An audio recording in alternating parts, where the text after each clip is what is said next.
Olá, meus amigos e irmãos, a graça e a paz de nosso Senhor e Salvador Jesus Cristo esteja com todos vocês. Eu sou o pastor Elias Soares, passando por aqui para a gravação de mais um vídeo para o canal PR Elias Soares Oficial.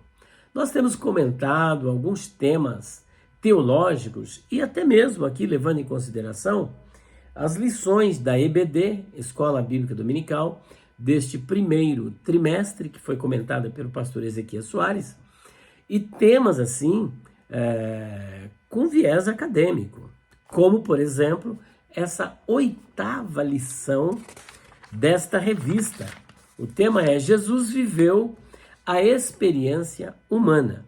Aparentemente simples esse tema, mas ele envolve questões ligadas à natureza teantrópica de Cristo, a natureza divina e a natureza humana. Mais especificamente, essa questão de que ele viveu a experiência humana, está diretamente vinculada com a sua natureza humana. Se Jesus não teve uma experiência humana, então ele não era homem. Se ele não era homem, vamos cair aqui, pelo menos aqui, em algumas doutrinas heréticas, como por exemplo o gnosticismo, o docetismo, que era fruto da filosofia platônica, né? Platão, que era acostumado a pensar através de conceitos abstratos, e tudo que estava ligado à natureza humana era um reflexo daquilo que é espiritual, e o que é espiritual é mais elevado, é perfeito. Tudo que está ligado à natureza humana é uma cópia, é imperfeito, é mal.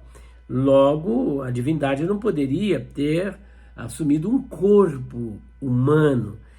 Jesus, a pessoa de Cristo, não poderia ter uma natureza humana, mas apenas a divina. E por isso aí o verbo dokel, que é parecer, e a partir daí o docetismo, que defendia a ideia de que Jesus ele apenas tinha uma aparência humana, mas não era humano.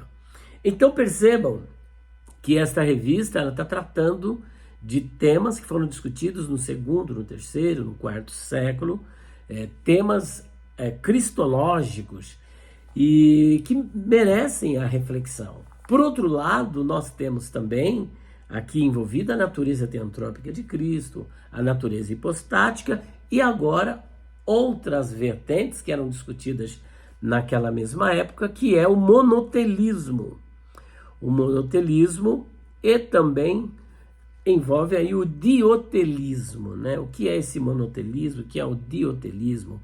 Apolinarismo, gente, são tantos conceitos acerca da pessoa de Cristo que surgiram aí por volta do 2º, 3º e 4º séculos, que agora estão aqui condensados nesta revista.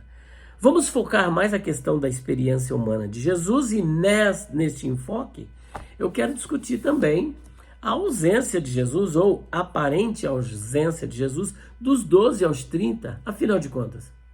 Jesus viveu a experiência humana. Será que essa experiência humana foi somente ali na Palestina?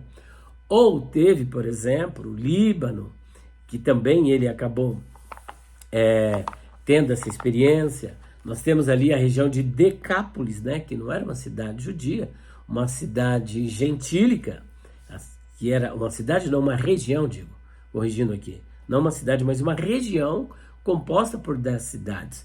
O endemoniado gadareno, por exemplo, onde Jesus esteve ali, naquele cemitério, onde encontra o endemoniado gadareno, essa Gadara era uma das cidades da região de Decápolis. Tetrarquia de Filipe, que ficava mais ao norte, ao lado da Galileia.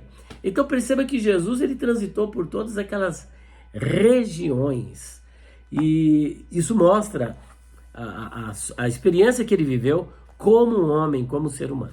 Bom, é sobre isso que nós vamos falar. É claro que não dá para abordar tudo, fiz aqui apenas uma sinopse, mas vamos trabalhar aqui algumas questões sobre a experiência que Jesus viveu. Jesus viveu a experiência humana. Existem aqui questões que precisam ser abordadas. Só que antes, nós vamos falar com Deus, e você é o meu convidado para orarmos juntos. Ore por mim, e eu também vou orar por você. Senhor, nosso Deus e Pai, queremos te louvar, glorificar e bendizer por mais um momento de bênção e de vitória, por estarmos aqui na tua presença. Quero te agradecer pela oportunidade singular de poder estar aqui, Senhor, refletindo sobre a tua palavra. Que o Senhor venha nos capacitar, derramar sobre nós a tua graça, a tua unção e o entendimento espiritual para compreendermos com todos os santos a altura, a profundidade, a largura e o comprimento e conhecer o amor de Deus que excede todo entendimento. Abençoa, Senhor, os meus amigos, meus irmãos, os teus filhos que irão assistir a este vídeo. Abençoe minha vida, meu lar, minha família, em nome do Senhor Jesus. Amém. Bom, pessoal, eu fiquei aqui alguns dias sem gravar vídeo. Não gravei nem no domingo, nem segunda, nem terça, nem quarta, nem quinta. Estou gravando hoje, sexta. Na verdade, a lição já é domingo. Acontece que eu estive viajando bastante. Cheguei muito quebrado. E agora nós decidimos fazer esta gravação. Vamos lá então. A lição 8 da escola dominical, que será discutida. Muito obrigado pela água. Recebi aqui da irmã Débora. Água fresca para beber. Será discutida no dia 23 de fevereiro de 2025. O tema é Jesus viveu a experiência humana. E aqui o texto áureo e a verdade prática diz o seguinte: e percorria Jesus toda a Galileia. Está falando lá da região norte de Israel. Galileia, Samaria e Judeia. Ensinando nas suas sinagogas e pregando o evangelho do reino e curando todas as enfermidades e moléstias entre o povo. Verdade prática: o Senhor Jesus Cristo teve vida social.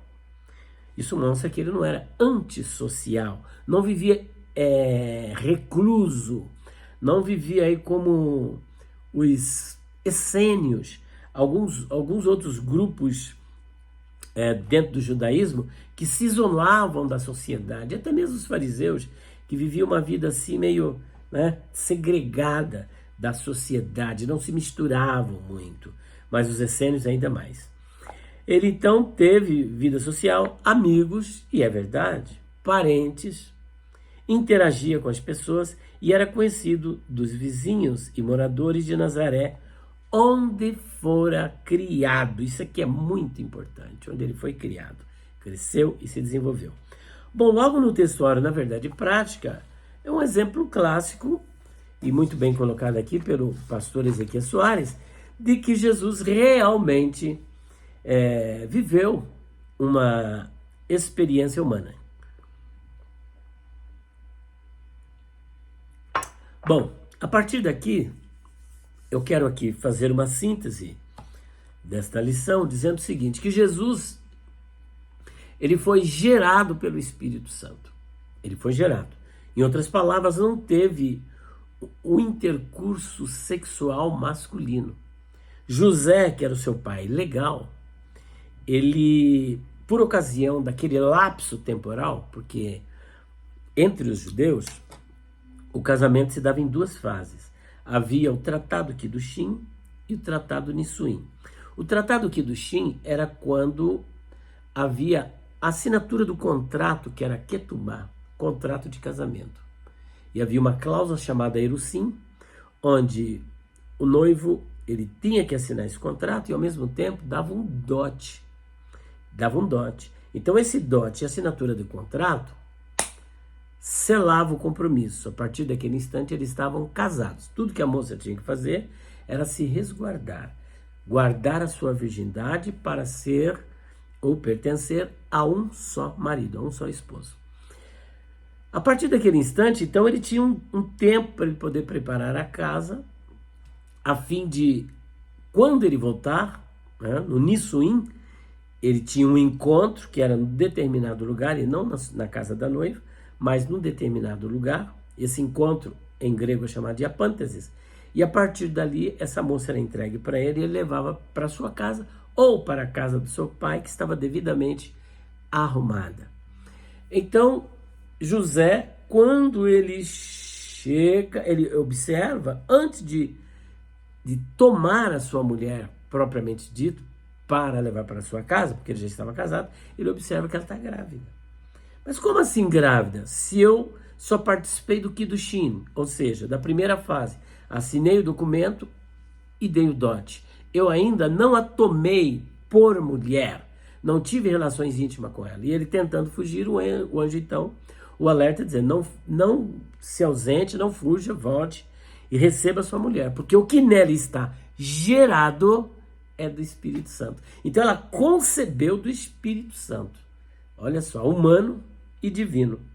Então houve uma concepção sobrenatural, de modo tal que a natureza humana de Maria, ou melhor, a velha natureza da natureza humana, não prevaleceu por conta de que ele foi gerado de modo sobrenatural. Isso você pode conferir em Mateus capítulo 1 e também em Lucas capítulo 1 e 2, que ele nasceu, então foi gerado de modo sobrenatural.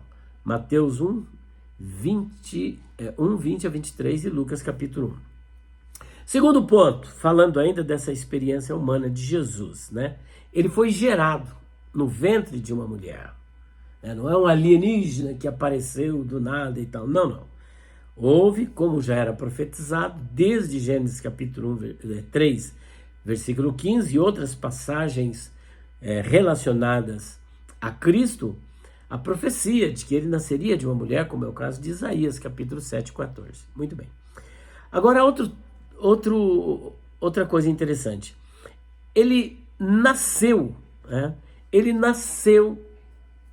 do mesmo jeito como nasce qualquer criança. Ele se desenvolveu no ventre de Maria. Antes de nascer, ele se desenvolve no ventre de Maria, se alimentando como qualquer outra criança se alimenta no ventre da sua mãe, no útero da sua mãe. Então ele se desenvolveu no ventre de Maria como qualquer outra criança. Você pode conferir isso em Lucas 2, versículo 5, Mateus capítulo 2, 20 a 23, ou 1, 20 a 23. E ele nasceu, como já havia sido profetizado em Miqueias 5, versículo 2, em Belém. Então perceba, essa experiência humana.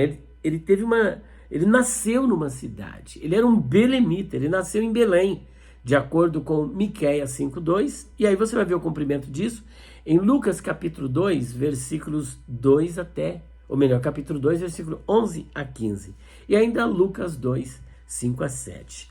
Então ele nasceu como as demais crianças, passou também pelo Brit Milá. O que era o Brit Milá?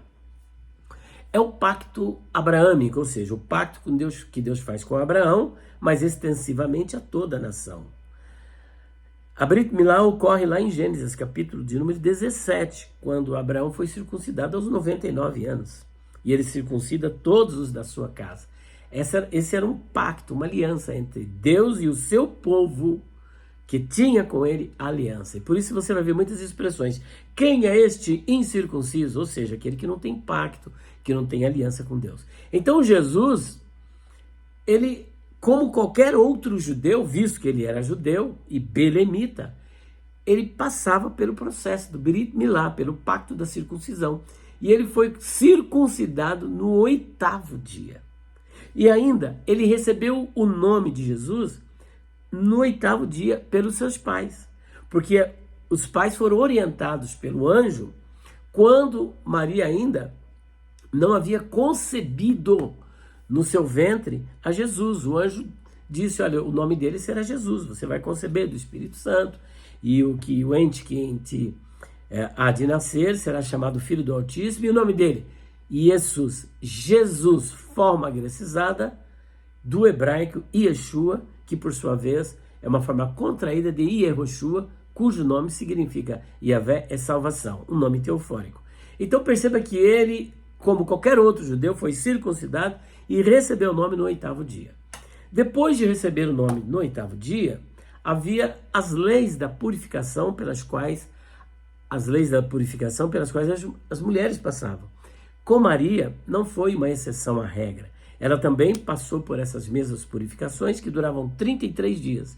8 com 33, 41. No 41º dia, ou após isso, Jesus é levado no templo e, cumprindo todo o ritual de sacrifício, ele é apresentado no templo.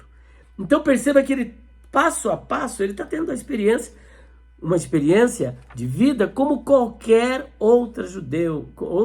Esse deu nome, cresceu, se desenvolveu, é apresentado no templo e tudo mais, né? Ele passou pelo Bar Mitzvah, outra celebração. Bar Mitzvah, Bar, filho, Mitzvah é a palavra para mandamento. O Bar Mitzvah significa filho do mandamento. Ou seja, a partir daquele momento que ele passava pelo Bar Mitzvah, por essa celebração, nossa Deus, o homem, ele se tornava moralmente responsabilizado pelos seus atos. Então ele tinha algumas responsabilidades morais a partir do Bar Mitzvah, que era dos 12 aos 13 anos para o homem. A mulher era chamada Bat Mitzvah. Seguindo, ele ficou no templo, olha só, aos 12 anos, como já dissemos, ele passa pelo Bar Mitzvah. Agora fica uma grande questão, porque dos 12 até os 30 ele desaparece. Só que antes, vamos ver que aos 12 anos, ele participou também da Hag Pesach. O que era Hag Pesach? É a festa da Páscoa.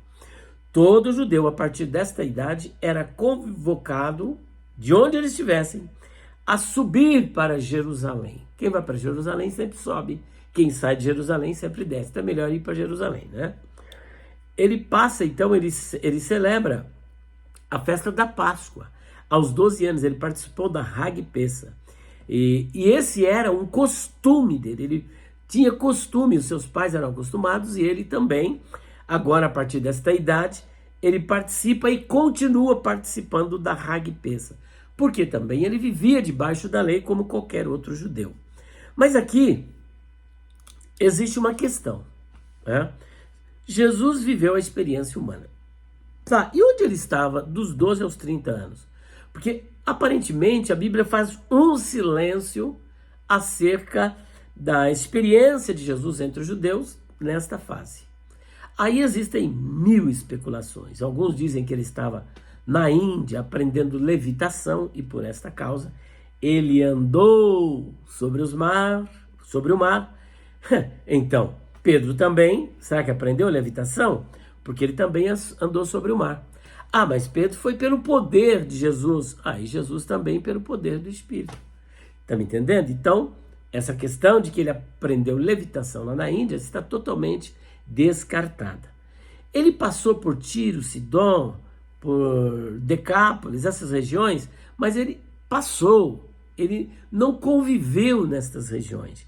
As experiências que ele traz, com exceção dessas passagens por outras regiões gentílicas, a experiência dele, principalmente nas suas parábolas, refletem uma cosmovisão na perspectiva humana e um contexto de quem viveu ali na região de Israel.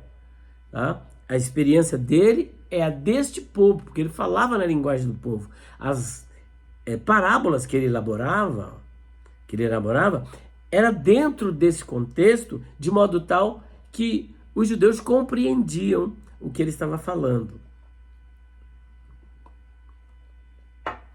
Então, está descartada essa questão de que ele viveu tão distante assim. Outro detalhe, lá deixa eu ver se aqui é Lucas capítulo 4, 16, olha que interessante. Tem uma nota muito interessante que ela se torna uma nota explicativa e quase que autoexplicativa dentro disso que nós estamos aqui desenvolvendo. No 4,16 está escrito assim: e chegando a Nazaré, cidade da Galileia, onde fora criado, e não onde ele nasceu, porque nasceu em Belém, entrou num dia de sábado, segundo o seu costume,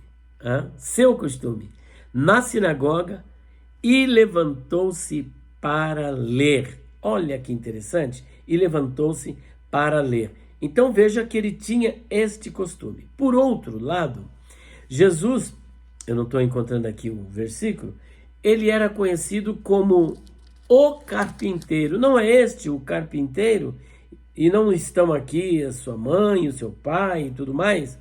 Então veja que ele era conhecido como o carpinteiro de Nazaré.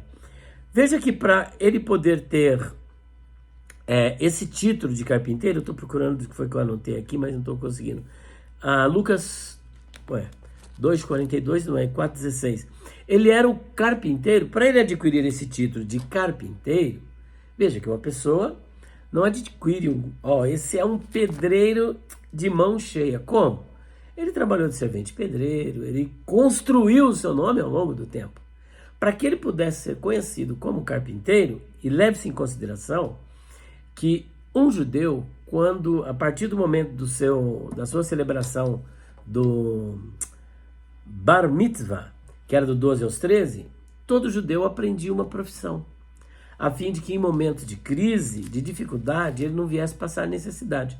Então Jesus aprende com o seu pai, da carpintaria do seu pai, uma profissão. Qual? Carpinteiro. Mas para ele chegar a este ponto, levou tempo. O que mostra realmente que ele viveu ali na região de Nazaré. Vinha para a Judéia, em especial para Jerusalém, sempre para celebrar a Hag Pesach, alguma festa judaica. Posteriormente, quando ele começou a exercer o seu ministério, depois dos seus 30 anos, então era a rotina dele. Era a rotina. Mas até então, ele viveu isolado, recluso naquela região. Não que ele viveu recluso no sentido de antissocial, mas ele ficou ali juntamente com seus familiares na Galileia, porque para ter esse título de carpinteiro, isso levaria tempo. E não há nada que mostre que Jesus, nem na sua literatura, nem no seu modo de pensar, que ele viveu em qualquer outra região e absorveu qualquer outra cultura diferente que não daquela onde ele vivia. Muito bem. Continuando ainda, ele ficou no templo lá em Jerusalém, que depois seus pais o procuraram. A Bíblia diz ainda que ele crescia em sabedoria e em estatura e em graça para com Deus e os homens, aqui em Lucas 2,52 e Lucas 2,40. Então veja que ele teve experiências humanas de crescimento, de estatura, de graça, diante de Deus e diante dos homens. Isso mostra que ele realmente teve experiência humana. O que é mais comum? Ele comia, ele bebia, ele dormia, ele se cansava, ele ia à festa de casamento, como é o caso ali de João capítulo 2, que ele é convidado para as bodas em Caná da Galileia, lá na região também da Galileia, né? Região onde ele vivia. Ele tinha amigos, pelo menos 3 nós podemos aqui apresentar.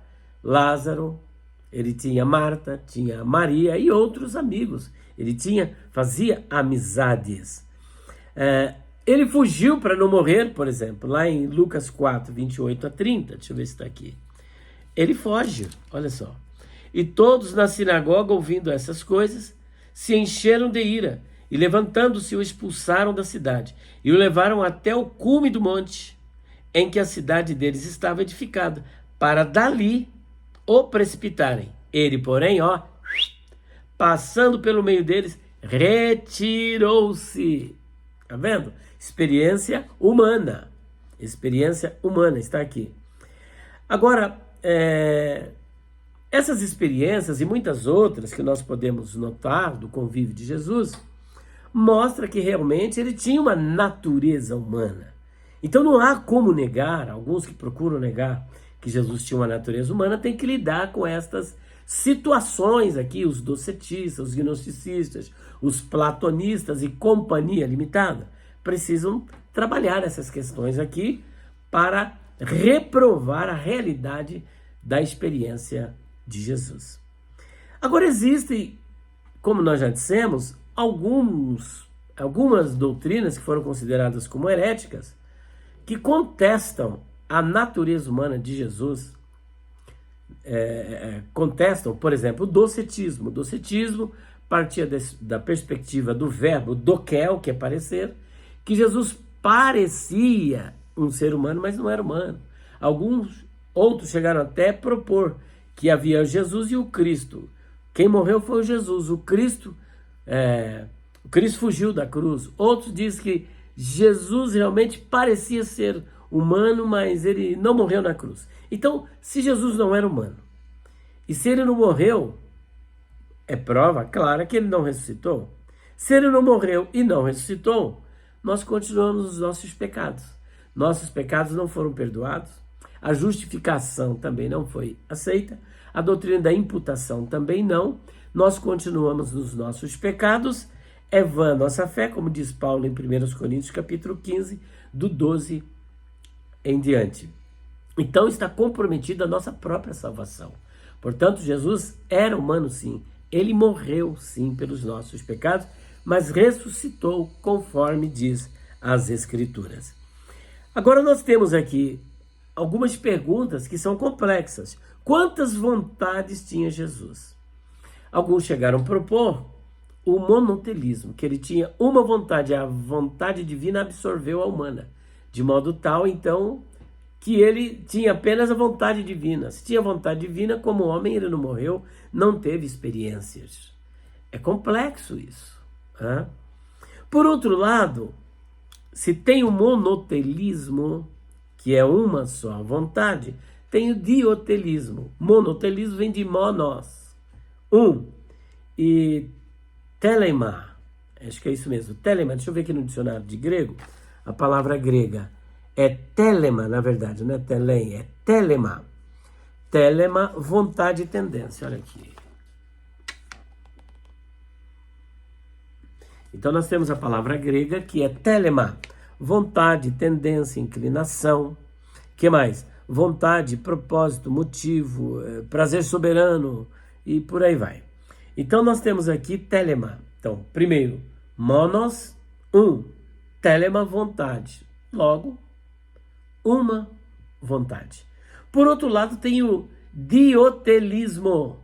Enquanto tem o monotelismo, tem o diotelismo, que são duas vontades. É defendido que Jesus tinha duas vontades. Ao passo que houve a grande discussão no quarto século de que Jesus tinha apenas uma vontade. São discussões, depois quinto, sexto século, tudo é definido. Mas será que ele tinha só uma vontade? Por ser apenas uma pessoa? Que aí nós entramos na questão da natureza teantrópica.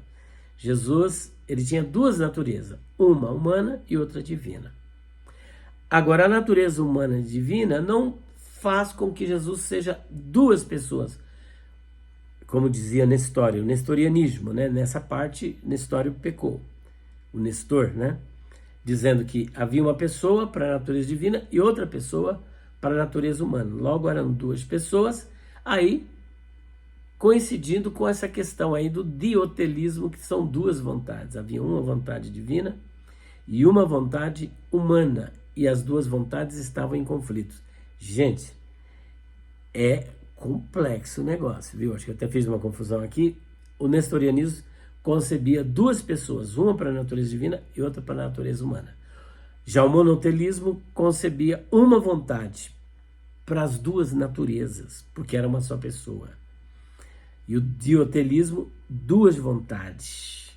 Duas vontades. E hoje o que é defendido é o diotelismo e não o monotelismo, que é considerado como heresia. E fica aí essa questão para discussão, porque eu confesso, é uma discussão de alto nível acadêmico. E diga-se de passagem, nós temos pelo menos dois grandes pensadores na atualidade que defende o monotelismo. Quem são eles? William Lane Craig, ele é monotelista. Quem mais? Alvin Plantinga, que é um grande teólogo, também defende as duas coisas, o monotelismo e o diotelismo. Mas o William Lane Craig, o monotelismo. E quando falamos de William Lane Craig, sem a falácia do argumento do apelo à autoridade, mas nós devemos concordar que é um grande teólogo, pensador, filósofo e homem que está envolvido em debates contra os ateus. E muitos ateus vieram para Cristo nesses debates de William Lane Craig, que tem uma contribuição considerável no cristianismo. Mas está aí a discussão, será que ele está certo? Será que ele está errado? E o Alvin Plantinga? E os teólogos, né, desde do período da patrística e passando pela reforma protestante, que defendiam o diotelismo, ou seja, duas vontades, uma vontade divina e uma vontade humana. Gente, eu não quero entrar no mérito dessa questão, que eu comecei a pesquisar aqui nos dicionários de teologia, nas obras teológicas, para pirar, né? Mas o que é defendido na nossa revista não é o monotelismo. O monotelismo, de acordo com o que apresentou aqui o pastor, mestre Ezequiel Soares, ele é considerado uma heresia. Deixa eu até aqui ver onde é que ele trata dessa questão do monotelismo. Encontrei aqui, ó. A reação da igreja, heresias que negam a humanidade de Jesus. O apolinarismo. O Apolinário foi bispo de Laodiceia, nasceu provavelmente em 310 d.C. e morreu em 392. O apolinarismo é a doutrina que nega que Jesus encarnado teve espírito humano. Usando a linguagem teológica de Apolinário, os elementos constituídos do ser humano são soma, carne, ou corpo, psique, alma animal, a sede dos desejos, paixões, apetites, e pneuma, alma racional. Em relação a Jesus, dizia ele possuía um soma humano e uma psique humana. Ó, um soma humano e uma psique humana, mas não um pneuma humano, espírito humano. Segundo Apolinário, o verbo, João 1:14, teria ocupado o lugar da alma na encarnação. Com isso, negando que Jesus tivesse espírito humano. Ainda mais, a reação da igreja quanto a isso. A humanidade plena de Jesus está clara no Novo Testamento, que fala do corpo físico de Cristo, Lucas 24:36-40, e João 2:21 e Hebreus 10:10. E também da alma e do espírito, aí tem as referências. Essa humanidade de Jesus é igual à nossa, Hebreus 2:14-17, NTLH. A diferença é a sua impecabilidade, ou seja, apesar de ser homem, ele não pecou, porque não temos um sumo sacerdote que não possa compadecer das nossas fraquezas, mas um que, como nós, em tudo foi tentado, mas sem pecado. Hebreus 7:26 diz que ele é mais sublime do que o céu, separado dos pecadores. E ele mesmo diz, quem me convence de pecado? Apesar de humano, ele não herdou de Maria uma natureza pecaminosa, porque foi gerado de modo sobrenatural, obra do Espírito Santo. Continuando. A diferença é a impecabilidade, de modo que ele é o verdadeiro homem. 1 Timóteo 2:5. O apolinarismo foi declarado heresia no concílio da Calcedônia em 451. Monotelismo é a doutrina cristológica do patriarca Sérgio I de Constantinopla, bispo, né? Que ensinava a ver em Cristo uma só vontade. O termo vem de duas palavras gregas, monos, único, e telema, vontade e desejo.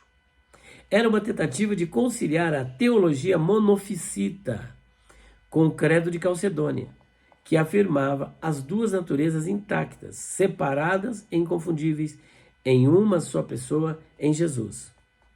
O terceiro concílio, que reafirmava as duas naturezas intactas, separadas e inconfundíveis em uma só pessoa, isso mesmo, em Jesus. O terceiro concílio de Constantinopla, 681, considerou o monotelismo heresia, era esse ponto que eu queria. Reconhecemos as duas vontades de Cristo, Marcos 14:36. Pai, que não seja a minha vontade, mas a tua vontade, né? Gente, é complexo. Pai é uma pessoa. Quem está falando é o Cristo Deus, outra pessoa, conversando com o Pai. É ponto para discussão aí, viu? E pesquisa.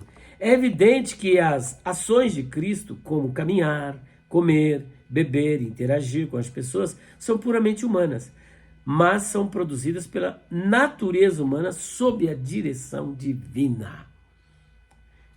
Então, a conclusão é que ele tinha duas vontades, mas a vontade divina se sobrepôs à vontade humana e dava direção para a vontade humana. Ao perdoar pecados, era a manifestação da vontade de Cristo na natureza divina. Sofrônio, patriarca de Jerusalém, 633, refutou o monotelismo, dizendo que existe em Jesus duas vontades, sendo a humana submissa à divina, é o que acabamos de apontar. Bom, essa era a contribuição e, digo, merece muitas discussões, né? Sobre essa questão aqui da união hipostática, natureza teantrópica, monotelismo, diotelismo. Fica aí para você pesquisar, discutir em classe e chegar a alguma conclusão. Apenas abrimos aqui o leque para a reflexão. Que Deus abençoe cada um de vocês. O vídeo agora ficou um pouquinho longo, 35 minutos, mas a conclusão é que Jesus tinha duas naturezas, humana e divina. E ele, como uma só pessoa, conviveu com essas duas naturezas. A natureza humana, nós temos aqui várias experiências em que ele teve uma experiência humana, comendo, bebendo, interagindo, tendo amigos, participando de festas, inclusive as festas judaicas, bem como aqui também a festa de casamento, as bodas em Caná da Galileia, e tudo que nós acabamos de apresentar corroboram para o fato de que ele teve uma experiência humana, apesar de ser Deus homem. Então teve essa experiência humana, assim como teve também experiência divina ao perdoar pecados. Que Deus abençoe a cada um de vocês, em nome do Senhor Jesus, e até o próximo vídeo, se Deus quiser. Pai Santo, mais uma vez queremos te louvar, glorificar e bendizer, porque o Senhor é bom e a sua benignidade dura eternamente. Abençoe cada um dos teus filhos que irão assistir esse vídeo e que possa haver uma boa reflexão para o nosso crescimento, em nome de Jesus. Amém. Beijo no coração de cada um de vocês e até o próximo vídeo. Se Deus quiser, estejam orando por nós, que daqui a pouco estou indo para Sumaré para mais uma agenda de pregação da palavra de Deus. Deus abençoe. Se Deus quiser, estaremos lá.